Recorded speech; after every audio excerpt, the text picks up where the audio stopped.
Welcome to Module 3, Part 2. We have focused a lot on the problems with media and representation. I would now like to discuss what we can do to change media and how various groups are represented. Film theorist Robert Stam comments that a key issue in cultural studies is the question of agency, whether resistance-mediated, mass-mediated world. Agency is the capacity of individuals to act independently and to make their own choices. Agency is also known as self-determination, volition, or free will. Filmmakers can challenge the Hollywood system of production and representation by producing images that contradict the Hollywood standard. One deterrent from this solution is the desire to make a profit. Independent filmmakers then go through the standard Hollywood channels and fashion their productions according to the standard formulas.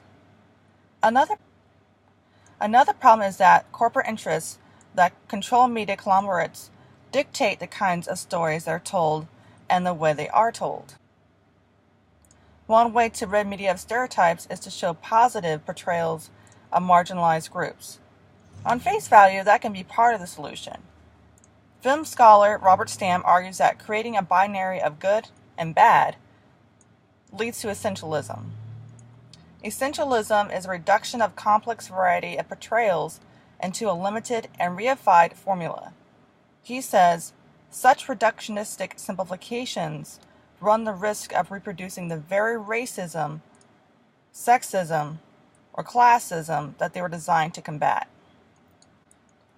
Sam believes that a solution to the lack of representation and the proliferation of stereotypes is to stop solely focusing on images and to focus on voices and discourses.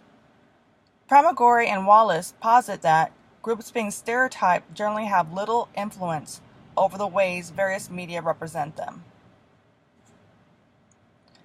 This could be due to the lack of resources such as funding, equipment, and distribution. Another solution is to become media literate. Media does not present reality, but rather a representation of reality.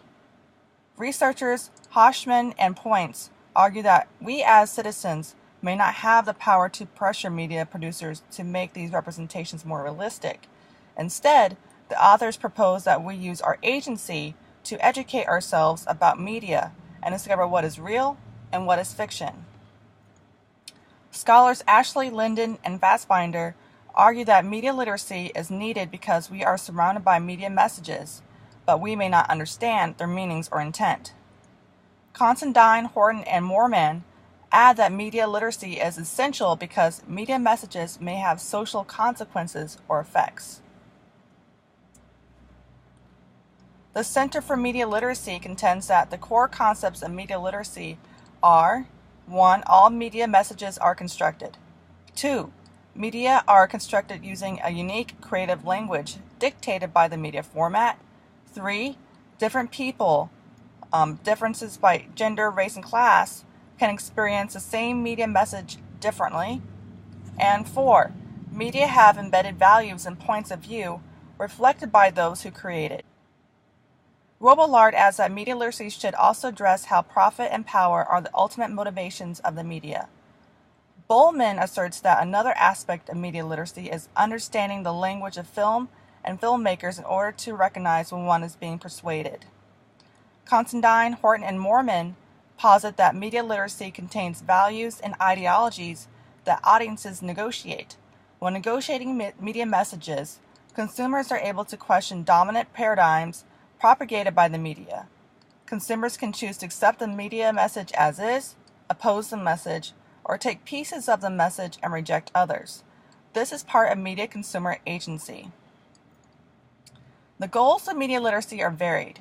Ashley, Linden, and Fassbinder state that a major goal of media literacy is to help people recognize propaganda and have the ability to resist it. Resisting propaganda and other persuasive messages can be attained by becoming critical media consumers. In addition to critically evaluating messages, those who are media literate are also able to recognize media's ties to politics and the economy. A larger goal of media literacy is to mold media consumers into active media producers. Media production allows the consumer to express his or her agency. Media literacy is empowering. The form of literacy fosters access to information and knowledge. Media literacy and media production opens the gate to more people to tell their stories and participate in ways they may not have had without becoming media literate. Hoshman points succinctly express a primary goal of media literacy. In considering these issues, essential aim within media education is to understand not only how media is being produced in contemporary media cultures, but also how economic, political, and cultural forces work through the media to shape the exercise of social power in society. Robillard claims that with media literacy, consumers will be able to understand how media messages appear or sound the way they do, who creates and is privileged from these messages, when and how we are affected by media, and where to find alternative media. Media literacy should assist customers of media in their ability to recognize and read media messages critically in order to identify potentially dangerous images and societal belief systems. Media literacy allows media consumers to critically analyze media messages. In regards to race, class, and gender, individuals should be able to discern stereotypes from varieties of experiences.